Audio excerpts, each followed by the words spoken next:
Emas lambat untung tapi kekal kaya. Biar lambat untung asalkan tidak kena scam.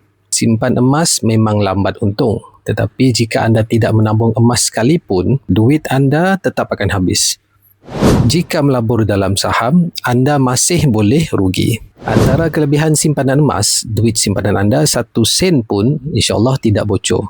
Kebanyakan yang menyimpan di ASB ataupun tabung haji, apabila dividen tahunan diumumkan, ramai yang sudah berkira-kira untuk mengeluarkan dividen.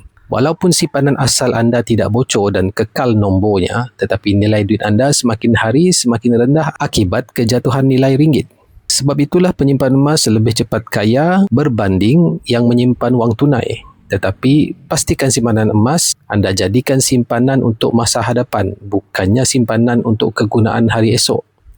Atas saranan pakar kewangan, Tuan Azizi Ali, simpan wang untuk belanja harian sebanyak 1 hingga 2 bulan belanja di bank. Simpanan kecemasan 3 hingga 6 bulan pendapatan di ASB ataupun tabung haji, dan selebihnya simpan dalam bentuk emas untuk simpanan yang anda tidak akan gunakan dalam tempoh 2 tahun. Bagi yang berminat untuk memulakan simpanan emas bersama Public Gold, anda boleh rujuk pin video saya untuk 5 langkah daftar akaun Public Gold secara percuma. InsyaAllah saya akan bantu sebaiknya.